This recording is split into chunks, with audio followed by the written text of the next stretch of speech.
Bonjour à tous et bienvenue sur 5x5, votre podcast 100% basket, 100% analyse de comptoir. Je suis votre hôte Sativa, je suis entouré de la team au complet, Pop Doc Réa. Bonjour, bonsoir tout le monde. Bonsoir. Ouais, bonsoir. Donc après avoir abordé dans notre preview, notre dernière preview, la finale de conférence de l'Ouest, et forcément on va basculer à l'Est avec la finale de conférence qui va opposer les Boston Celtics au Miami Heat. Boston qui s'est débarrassé il y a peu, en tout cas parce que nous enregistrons le dimanche soir, hein, juste après le Game 7, qui vient de se débarrasser donc des Sixers en 7 avec un Tatum de galore hein, pour le Game 7, 51 points record de l'histoire d'NBA sur un Game 7. Et de l'autre côté, du coup, le Heat qui a battu les Knicks en 6 avec quelques difficultés, mais globalement une série quand même assez maîtrisée de leur part. Comme on enregistre en ce beau dimanche soir, enfin très tard le soir, vous en doutez, et que j'ai à mes côtés un fan des Sixers, je vais forcément lui demander un petit peu son ressenti quand même sur la série. Alors sans trop axer sur les défauts des Sixers, parce que là on pourrait en faire une heure complète vu tout ce qu'il y a à dire. Mais en tout cas, pour en parler un peu, mais aussi quand même parler un peu de ce qu'il a pensé de Boston en tout cas, puisque je suis sûr, Doc, que tu as bien vu tous les 7 matchs en entier quasiment. Quasiment. Le dernier qui a été coupé Il y a eu une coupure avant la fin, on va dire. Il y a eu une coupure Dans d'électricité. moins 30. Pas moins 30 minutes de jeu, non, le score. Non, mais le game 7, de toute façon, c'est pas trop la peine de revenir dessus. C'est une fessée, il n'y a pas grand-chose à dire. La bonne nouvelle éventuelle, c'est que potentiellement Rivers va se faire virer. Était temps, on attendait ça il y a 2 ans. Oh, c'est sûr. Sur la série, il y a aussi un truc qui revient chaque année, c'est la même histoire, le what if. Et si Embiid était à 100%? Donc Embiid qui s'est pété au premier tour, qui revient au game 2. Moi j'avais dit franchement, j'espère que les Sixers vont gagner le game 1 et tu le fais pas jouer au game 2 histoire qu'ils reviennent bien. Bon, déjà June il est revenu au game 2, il n'était pas encore pas du tout en rythme. Ah bon, il a joué au game 2? Les Sixers se sont fait éclater. Et vraiment, tu te dis, c'est le truc inutile jusqu'au bout. C'est franchement, tu sais qu'il n'est pas à 100%. Tu sais que sans un Embiid à 100%, tu prends des minutes à un mec à 100%. Et tu mets une croix sur une victoire potentielle. Surtout que les Sixers avaient été bons. Bon, voilà, sans surprise, si tu te fais éclater, tu as encore l'avantage du terrain à ce moment-là. Et puis Game 3, Embiid sans surprise, hein, qui était encore en chute de rythme, qui te fait 3 bons cartons. Je crois que c'est celui-ci où il ne met plus rien et Horford qui fait un gros dernier carton. Après, pour rester dans la chronologie, tu as le Game 4 volé. Et concrètement, on aime bien des vols comme ça, mais c'est vraiment ça cafouille sur la fin de match. En plus, je crois que c'est Smart qui vient faire une aide sur Embiid. Ouais. Peut-être pas Smart, je sais plus. Mais en tout cas, t'as Harden qui est laissé seul à 3 points. Victoire en overtime. À côté de ça, t'as eu une constante de cette série. Après, je vais quand même tricher, aller voir les pourcentages sur la série de Smart. 34%. Bon, à la rigueur, ça s'entend, mais Smart qui a été laissé seul à 3 points toute la série, notamment sur ce Game 4 où Smart prend les 2 derniers tirs à chaque fois, donc en fin de regular time, enfin en fin de match officiel, quoi. Et donc ça va en overtime, il le met pas. Et le deuxième où il le prend après le buzzer et puis ça rentre pas. Juste, il rentre un minimum ses tirs. Est-ce qu'on veut vraiment laisser un Smart ouvert? Je suis pas certain. Le Game 5, au sens unique, entre guillemets. Donc à la rigueur, il n'y a pas grand-chose à dire. Il y a eu pas mal de matchs comme ça où dès l'entame, si tu te dis, ça va être compliqué pour l'autre de revenir. Donc du coup, tu as le 1, tu as plutôt le 5, le 2 et le 3 où tu le sentais pas trop. Tu as le Game 6 qui a été qui pour moi était un match entre guillemets gagné par les Sixers. Sauf que tu as un mec qui s'est réveillé dans le quatrième quart-temps, pardon, qui est resté chaud jusqu'au match 7, là, jusqu'à quelques secondes encore en arrière. Donc vous avez reconnu Tatum. Et il t'a fait un quatrième quart-temps de folie. Il a rien loupé. Il a plié le match à lui tout seul. À côté de ça, côté Sixers, en fait, c'est ce que les bonnes choses du premier match, je les ai jamais retrouvées dans la série, à savoir du mouvement de balle, une équipe qui joue, Harden qui s'explose un petit peu. On a revu fugacement Harden qui remet des points, mais c'est pas que ça que j'attendais de lui dans cette série, c'est vraiment faire tourner la balle. Autre chose que pick and roll Embiid, et puis vas-y, on va voir ce qui se passe. Et encore, c'est même pas pick and roll, c'est pick, je passe, je vais près de l'arceau, Embiid, Théo, tiens, ligne à 3 points, vas-y, fais une ISO. C'est concrètement, ça a été ça le plan de jeu, notamment même sur le match 7, où je sais pas, genre, milieu de premier quart-temps, t'as déjà Embiid qui veut prendre des tirs à 3 points. Et là, il est pas en forme ou... Ouais, il fait ça quand il est cramé, normalement. Ouais, c'est ça, c'est vraiment, t'es en Game 7, t'es dans le premier quart-temps, enfin, rentre dedans, je m'en fous si tu fais faute ou quoi, mais rentre dedans, montre que t'es présent. Bah là, non, visiblement. Bah, quand il Donc, est, quand il est rentré, il s'est fait chier dessus par Horford, hein, quand même. ça allait encore, on va dire, mais là, bah, je sais même pas s'il est rentré dans le match, là. En fait, toute l'équipe est restée à Philadelphie, et puis ils vont bientôt atterrir à Boston. Bon, ils vont voir le score, ça va leur faire mal. Et voilà. Après, quand même, au crédit de Boston, parce que quand même, c'est eux qui passent. Je sais pas si on peut dire que c'est une hot take, mais vraiment, pour moi, réaliser un truc sur cette série, je crois que Boston est la meilleure équipe à 3 points de l'histoire. Il y a eu beaucoup de matchs. En fait, c'est pour moi la meilleure équipe parce qu'ils n'ont pas le meilleur tireur à 3 points, loin de là. Et il y a vraiment, ils ont quasiment que des tireurs fiables. Le moins fiable, c'est Horford, qui peut avoir des petites pannes d'adresse. Mais enfin, c'est ton pivot, ça va, il y a pire comme tireur que tu vas avoir. Même un Smart qui est relativement régulier, on va dire, et qui a cette faculté à te mettre les tirs importants. Et sinon, bah des. Ah, j'ai oublié leur nom. Brogdon, White, c'est fort, hein. Ouais, voilà, c'est eux. En fait, c'était ça, c'est tous les matchs. Il y avait bah, soit un des deux Jay qui est pas forcément dedans, mais sauf que tu as un des role-players qui maintient l'équipe, qui maintient les Celtics, donc. Et puis, bah, une fois que le gars pas dedans se réveille, bah, il y a plus trop de matchs. Et ouais, concrètement, je sais pas trop quelle équipe va pouvoir limiter ça, puisqu'il faut pouvoir suivre enfin, justement, si on va en parler ensuite face à qui ils affrontent. C'est pour les battre, je pense, faut être capable de les suivre sur des séries de 3 points. En fait, c'est trop compliqué. Si tu vas, bah, ils te mettent un 3 points, tu mets un 2 points. Même quand ils sont en train de faire une crise où ils en mettent 5 de suite, si toi tu mets 5 2 points de suite, bah, tu fais le compte, ça fait 5 points d'écart à l'arrivée. Et bon, si tu les mets pas en plus, bah, ça peut être un peu plus serré. Mais regarde, bah, déjà, White avait été très bon au début de saison quand Smart était blessé, donc on sait ce qu'il peut faire. Mais typiquement, la branlée là, du Game 2, Tatum, il joue pas, hein. Non, non, ils jouent pas du tout. Tu mets une branlée, Et Tatum, il justement, joue je pas, hein. crois, ça fait des trous. Je sais plus si c'est celui-ci où Brown fait un gros début de match. Mais sinon, j'ai souvenir de Brogdon qui, à chaque fois que les Sixers essayent de revenir, qui est calmez-vous, allez, un petit 3 points, tais-toi. Ouais. Moi, j'ai trouvé. Moi, je trouve qu'il y a enfin, ce qui est impressionnant au final, quand même, pour Boston, c'est que malgré les multiples absences de leurs franchise players, ben, ils s'en sortent bien, quoi. Ils gagnent la série. Et même s'ils sont encore relativement jeunes, hein, Tatum, Brown, c'est 24 et 26 ans, c'est des mecs bourrés d'expérience qui connaissent les playoffs depuis tellement longtemps maintenant, c'est un truc de fou. Là, j'ai vu, enfin, ils en ont passé, vous avez peut-être entendu, mais Jaylen Brown qui joue son septième Game 7 de sa carrière.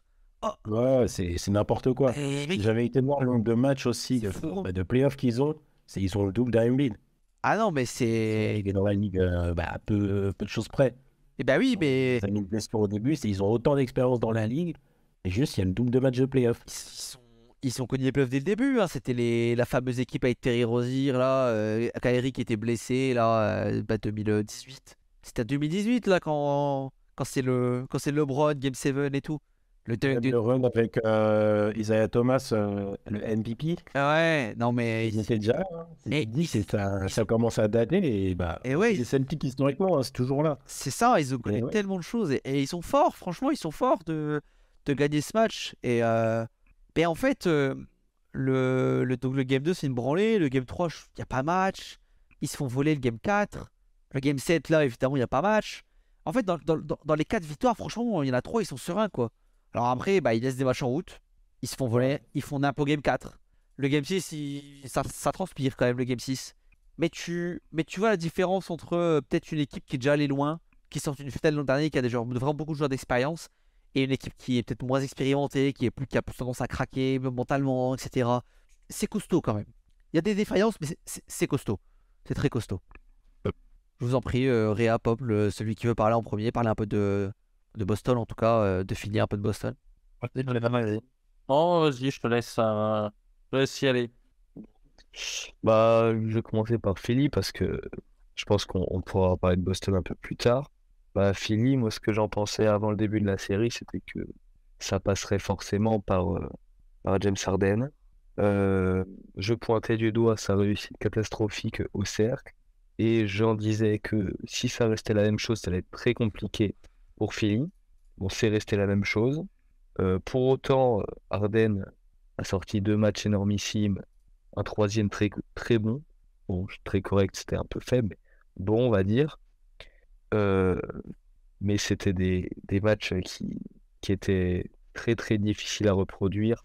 Donc toujours une grosse panne d'adresse au cercle et ça a occuré des situations qu'on a tous vu passer, je pense, comme notamment dans son non-match. Donc, il me semble que c'est le game 2, mais ça peut être le 3 aussi, mais Les deux. je dirais que c'est le 2 où il... Ouais, mais surtout où il refuse un lay-up Ah, c'est le 2, je complètement... crois. un flotteur complètement ouvert pour lâcher dans le corner Ouais. et une passe qui sera touchée en plus.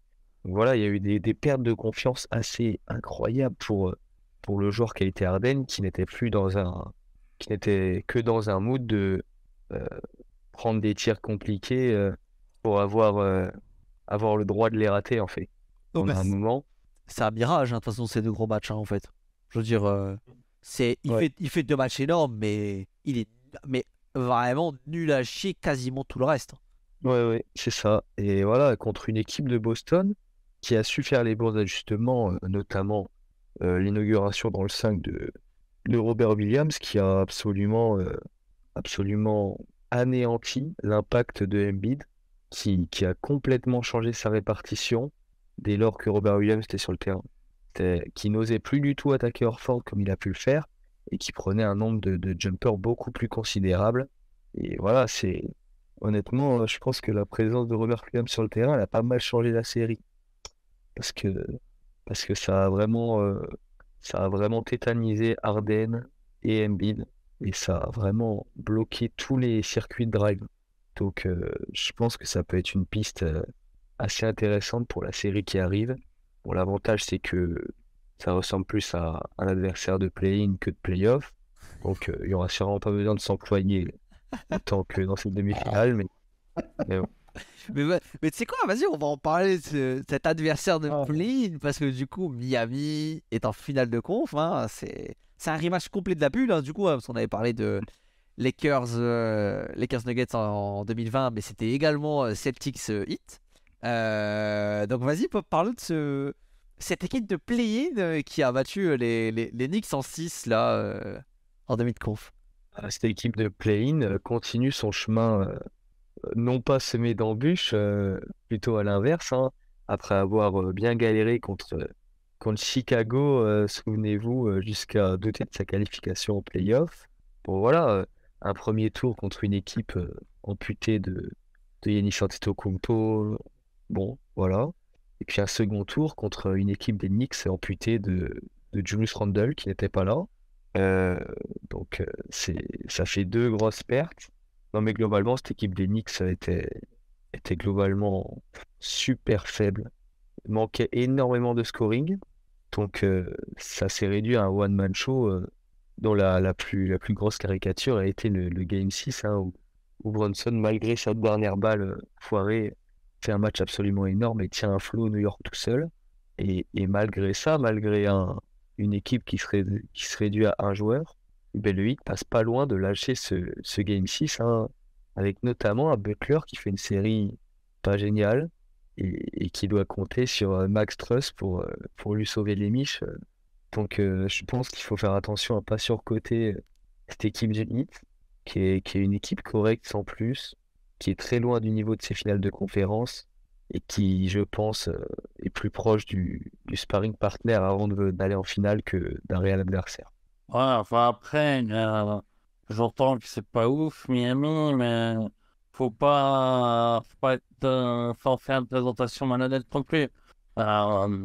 Ok, Milwaukee, Giannis, c'était avec le dos en vrac. Ok, New York, il y avait personne en face. Mais Miami, il faut pas oublier qu'ils perdent leur deuxième meilleur joueur dès le premier match de la première série, hein. Donc, c'est pas. Ça n'en fait pas une équipe qui va retourner les playoffs, je dis pas. Mais c'est dire qu'ils doivent leur qualification en cas des blessures et de la chance au tirage, c'est un petit peu exagéré, je trouve. Un peu quand même. Bah oui, je veux dire. Concrètement, c'est qu'ils ne doivent jamais affronter les Knicks. Ça, après, c'est pas de leur faute si juste les clubs n'ont pas été capables de s'adapter. Juste un petit peu pour passer. Et les Knicks, c'est catastrophique. Cette Ouais, série, mais ça, je suis d'accord, mais Basket, Milwaukee était censé avoir le talent nécessaire pour passer, surtout avec une équipe amputée de Tyler Hero en face. Ouais, enfin, si on veut parler d'amputation, il y a 2-3 manchots côté Bucks, si on va par là. Mais même si tu regardes sans ça, regarde juste le Game 5. Il y a eu un moment où j'ai cru que le hit allait revenir pour te dire à quel point c'est Knicks. Enfin, il y a eu ouverture des bords des deux côtés. Il y a eu, je sais plus, c'est Duncan Robinson ou enfin un des tireurs à 3 points quoi, qui t'en a mis 2-3 de suite. Et t'es là, putain, mais il y a match en fait. C'est juste pour te dire, c'est à quel point les Knicks, ils sont limites même sur un match où et en plus, c'est le match où bah, tu as Brunson et. Tu me l'as dit tout à l'heure, Saty en plus, j'ai déjà oublié.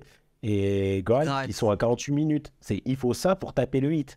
Ah, mais Mais encore une fois, je dis pas que le Heat est au-dessus de toutes ces équipes, je dis juste que si tu es là à dire oui, oui, les adversaires, bah, il manquait Yanis, il manquait Miami, mais il manque des joueurs Miami aussi. Ah, on fait de la Honnête, si tu veux être honnête, faut le dire aussi. ah, Mais Miami s'en sort sans son deuxième meilleur joueur. Certes, Ok, parce qu'ils ont ok. du bol de tomber sur les Knicks. Et là, ils vont affronter les Celtics sans leur deuxième meilleur joueur. Et bon, bah, affronter, c'est un grand mot. et puis après, franchement, donc oui, ils battent les Bucks sans Tyler Hero, Giannis, blablabla, mais ça passe d'un poil de cul alors que Butler, il met 100 points sur les 2 derniers matchs, quoi.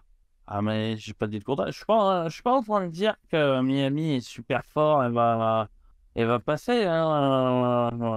Je sais, tu verras tout à l'heure quand je donnerai mon pronom. Il va certainement pas à Miami.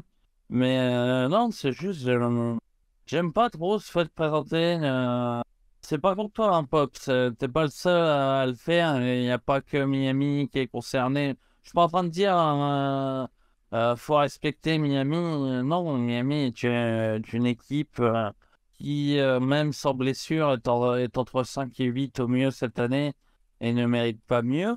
Mais bah, si on dit oui, Yannis était blessé, pour moi, il faut dire oui, Hero est blessé aussi. C'est tout. C'est là, je sais pas si Hero, la timeline, elle le mettait plus ou moins en finale de conf / finale NBA. Je sais pas s'il y a eu des updates sur sa main. Mais c'est pas improbable qu'il revienne à un moment dans la série, en tout cas, hein. Donc, moi, j'ai toujours pas compris comment il a réussi à se péter la main, en fait. Et je sais pas. Mais apparemment, c'était vraiment 2 doigts surtout qu'il avait pété, hein, dans sa main. Je sais pas ce qu'il a fait, il plonge sur une balle, hein, je crois. Mais c'est 2 doigts surtout qui ont été pétés, hein. C'est pas non plus genre le poignet ou quoi, hein. Bah, je sais pas, en fait, vraiment, en vrai, voilà, je dis juste que c'est pas impossible qu'ils reviennent, ils reviennent quand même dans la série. Alors, update au 16 avril 2023. Oui, mais c'est là, il y a un mois. Hero is affected to miss about 4-6 weeks. Ouais, non, il n'y a rien eu. Il n'y a pas eu d'update en fait. Ça, c'est l'update après le match. L'update, donc c'est toujours quelque part entre maintenant et dans 15 jours. Ouais, ils maintiennent le Ouais, flou. pour moi, il revient pas. Hein. Moi, je pense qu'ils maintiennent le flou, hein, on sait pas, hein. On sait pas. Mais oui, sinon, cette série contre les Knicks, ouais, c'est sûr que les Knicks, là, ouais, c'était nul, quoi. J'en viens à chialer de me dire qu'on a perdu contre ça, quoi. Ah non, mais vraiment, enfin... En fait, je sais pas, on a perdu. C'est les rebonds, hein. On perd juste parce que par les rebonds, hein, c'est tout. Mais ouais, mais même quand tu vois le niveau, enfin... Mais Randle, qu'est-ce qu'il est nul! Oh! Il y a déjà plus grand monde qui le défendait, mais là, je pense qu'après cette série, c'est sûr qu'il y a plus un mec qui le défend, c'est pas possible. Si, moi j'en connais encore. Hein. Ouais, mais c'est un trou Ouais, c'est la faute à Thibodeau si tu l'écoutes. Ouais, mais c'est un trou du cul, lui. Parce que je ne jugerai pas chacun être. Non, mais c'est défensivement comme d'hab affligeant. Mais là, en fait, tu sais quoi? C'est exactement le Hawks Knicks qu'on avait eu il y a 2 ans. Sauf que là, il y a Brunson. Donc, Oui, ils ont passé un tour et ils sont défendus de manière admirable, on va dire, contre le Heat. Mais en fait, t'enlèves Brunson et tu remets random point guard d'il y a 2 ans des Knicks, ben ils prennent 4-0 et salut. Parce que Randle est nul à chier. Et Barrett t'es pas un franchise player. Oh, non.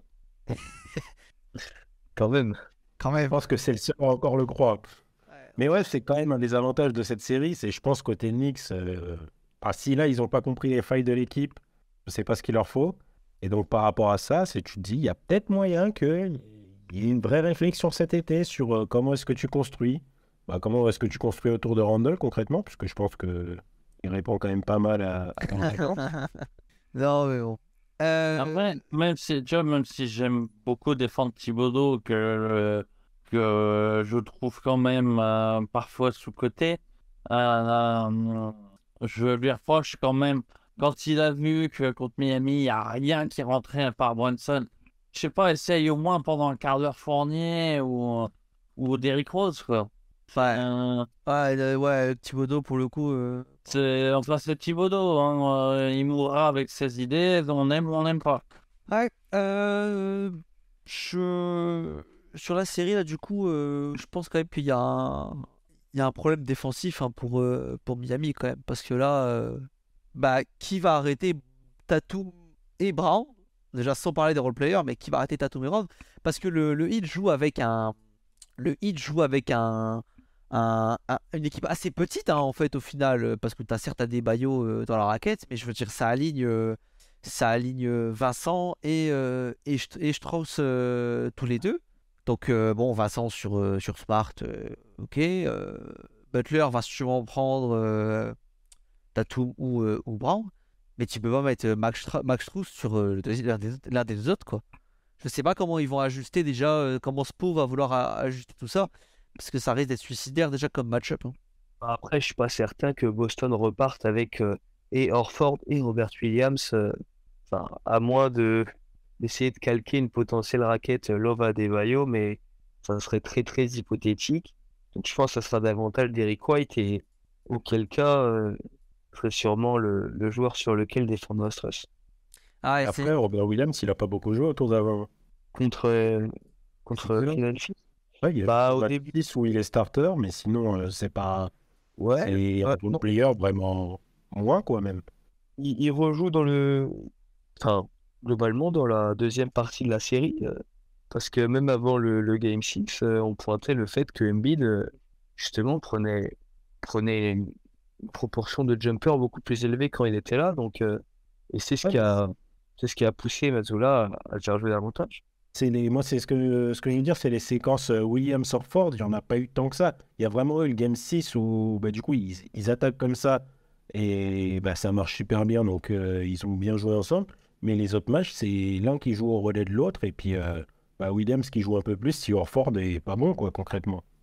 Ouais, justement, c'est ce que je dis, c'est pour ça qu'à mon avis, il y aura sûrement un autre guard, à moins que ce soit Grant Williams, ça m'étonnerait, et globalement, le problème ne serait pas vraiment également. Donc, à mon avis, ce sera un autre guard avec Tatum, Brown, Horford et Smart, et donc le problème défensif serait moins pour Miami. Ah, d'accord. Ça dépend. Il y a quand même un problème sur Tatum et Brown. Oui, mais enfin, un de moins. Bien grand. Ça dépend comment start Miami, hein, parce que jusque-là, ils ont start Love Adebayo. Hein. Alors, c'était parce que c'était les Knicks, et que, bon, ils ont quand même. Les Knicks start quand même. Randle et Robinson, quoi. Et pareil contre les Bucks, hein, d'ailleurs. Mais pour l'instant, c'est Love qui start les playoffs. Ouais, mais ça va. Enfin, à mon Après, sens, c'est voué à changer. c'est. C'est voué à changer contre Boston. Je pense que c'est voie à changer aussi. Mais je pense que c'est Caleb Martin qui repasse en titulaire. Je pense que c'est Caleb Martin. Mais ce qui fait encore une fois des joueurs quand même vachement small. Hein, Ouais. à part Butler, je crois il doit faire 2 mètres. Il est petit, Butler. Ouais, Poste 2 initialement en plus. je crois il fait 2 mètres Butler.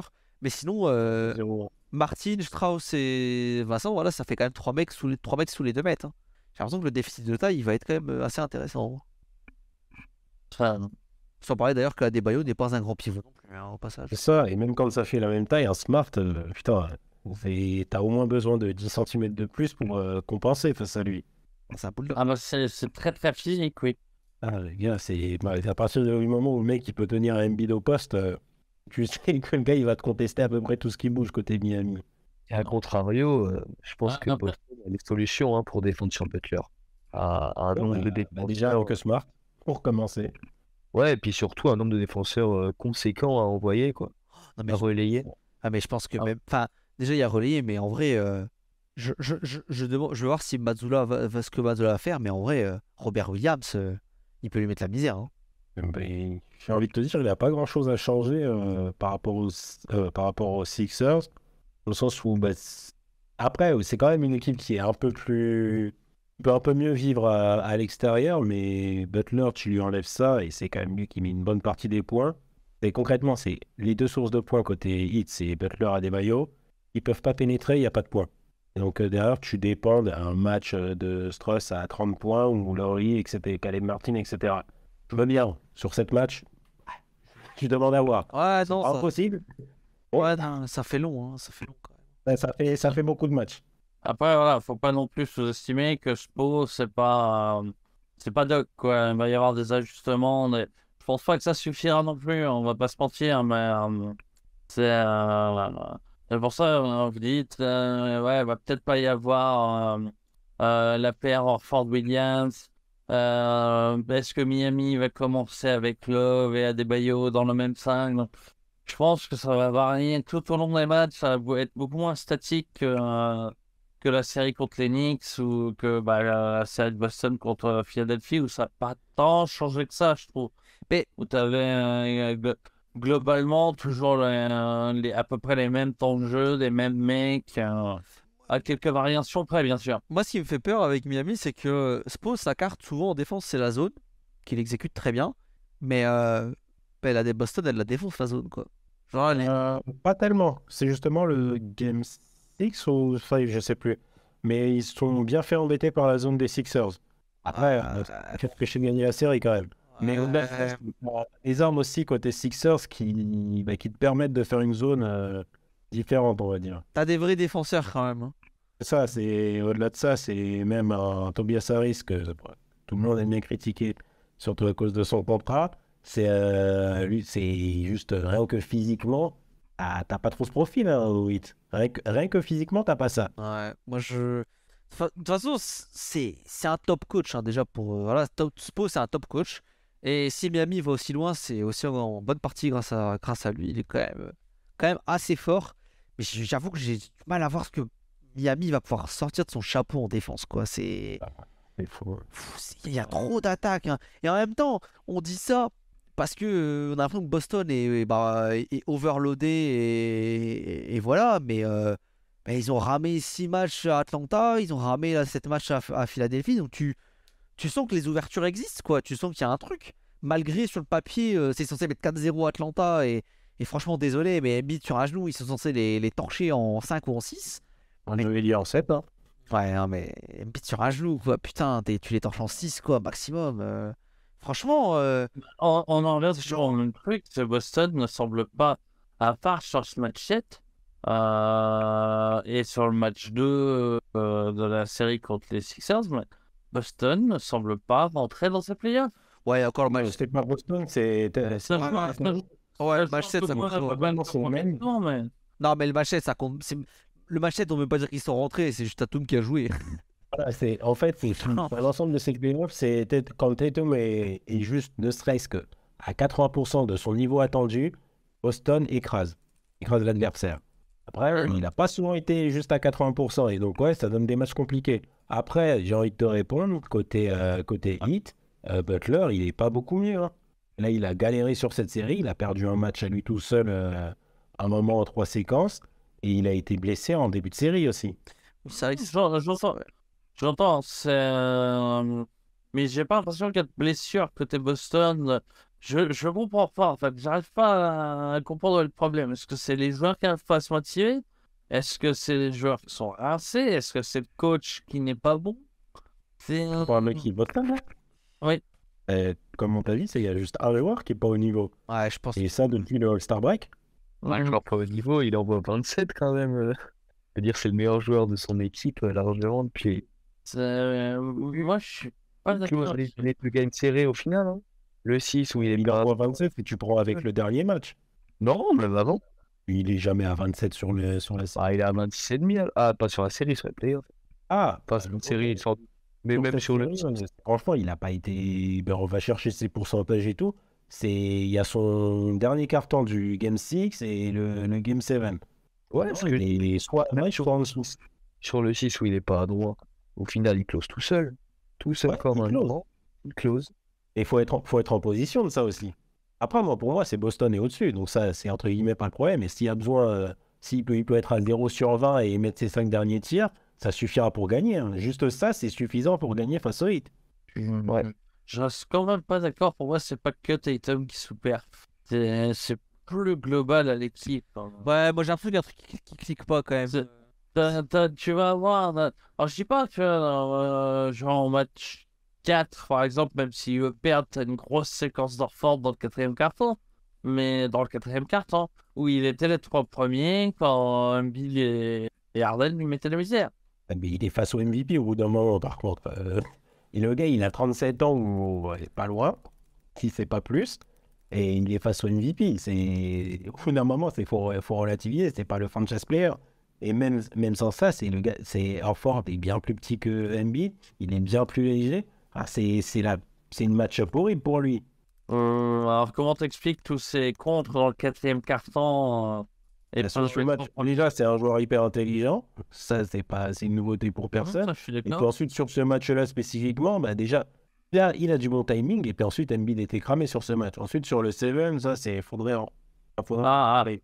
Après, j'entends un petit peu ce que tu dis sur notre ami Orford et je suis assez d'accord. C'est pas à lui de faire 7 matchs pleins, mais En tout cas, il chie sur Embiid. j'ai pris son exemple parce que euh, lui, c'était voyant qu'il avait ses moments off, des moments on, même si lui, ça s'explique. Mais globalement, moi, j'ai l'impression que c'est les 3 quarts de l'équipe de Boston qui est comme ça. Et ça me pose problème. Ça me pose problème pour eux. Ça fait des séries plus gérées. Moi, ça me dérange pas. Ça fait plus de basket à consommer. Je dis pas non. Ouais, bah allez, on a bien discuté, on va pouvoir passer quand même au prono pour conclure notre preview. Doc, je te donne la main encore une fois en premier pour Boston Miami. Bon, vous avez compris, c'est Boston sans trop d'hésitation. Même si quand même, c'est le Heat à de quoi. Ben, j'en ai parlé en off avant. Ou je sais plus, c'était quand on a enregistré. Enfin bref, c'est Boston. Une de ses grandes forces, c'est les séries à 3 points. Et Miami est une des rares équipes à pouvoir suivre là-dessus. Malgré tout, je vois pas comment ils peuvent suivre sur une série. Et même globalement pour Boston, s'ils veulent aspirer à plus, de passer ce tour, il va falloir être un petit peu plus convaincant. Et donc, j'espère un 4-1. Boston en 5, ok, Ouais. Pop. Boston et un beau sweep. Oh, à suivre carrément. Ah ouais, tu vas pas te faire des amis, toi, dis donc. J'en connais un qui va être dans tes DM très rapidement. Il va annuler tous tes trades avec lui. Réa, prono. Boston, mais en 7 parce qu'ils vont encore pas passer à côté de match. Et qu'il y aura un Butler game à un moment pour l'emporter contre toute attente. Donc je pense que la série va traîner, ça va pas arrêter de vas-y je gagne, vas-y tu gagnes. Même si Boston doit passer bien au-dessus de Miami, hein, normalement ça doit être 4-0, 4-1. Hein. Mais vu comment Boston joue dans ce playoff, Moi, je crois au réveil. Je crois à un Tatum, ça y est, lancé entre le Game 6 et le Game 7. Donc, ce sera Boston en 5. Je vais laisser un match à Miami quand même. Il y a bien un match où Butler va mettre 45 points et ils vont réussir à gagner, quoi. Mais ce sera Boston en 5, voilà. Boston unanime. Ouais, moi, je pense qu'on est d'accord qu'on voit pas trop comment Miami pourrait passer. Et c'est jamais plaisant de dire d'une équipe que c'est une arnaque, qu'ils ont eu de la chance et tout, mais déjà parce qu'on te traite de rageux et de tout ce que tu veux de tous les noms, je trouve que c'est dur de pas avoir cette analyse quand même, ne serait-ce que les Bucks et surtout que les Knicks qui ont été abominables. Voilà, j'espère que la preview vous a plu et on se retrouvera du coup dans un petit moment, quand ce sera notre dernière preview pour les finales NBA. Et potentiellement, si plus tard, cet été, faudra voir comment on est dispo, mais ce serait sympa de se faire quelques petits dossiers. Voilà, hein. Il y a quand même pas mal d'équipes où on peut discuter, hein, que ce soit des contenders comme Philly et Phoenix ou des rebuilds potentiels, que ça soit, on pourra peut-être Portland, hein, même si je pense qu'ils vont pas rebuild, mais voilà, il y a des petites équipes comme ça aussi. bah, Non, déjà, putain. rien qu'à voir après la draft. Ouais, déjà après la Ouais. draft, ouais. Ouais, déjà après la draft, Une spéciale coach viré aussi, parce que là, il va y avoir du boulot. il y a un carrousel là au niveau des coachs aussi, on pourra en parler. Ça se renouvelle. Bah, Non, moi, tu vois, c'est pour ça que je t'ai dit que je pense que Doc Rivers ne tient pas. C'est parce que là, trop de coachs virés, tout le monde va emboîter le pas et Philly, je pense, va emboîter le pas. Ils vont vouloir prendre un contre-pied et miser sur la stabilité. Ouais, ouais. Mais bon, voilà. Donc, on essaiera quand même encore de sortir. Mais voilà, le prochain rendez-vous, c'est la preview des playoffs. Bonne soirée, bonne série à tous et à la prochaine. Salut! Ouais, ciao.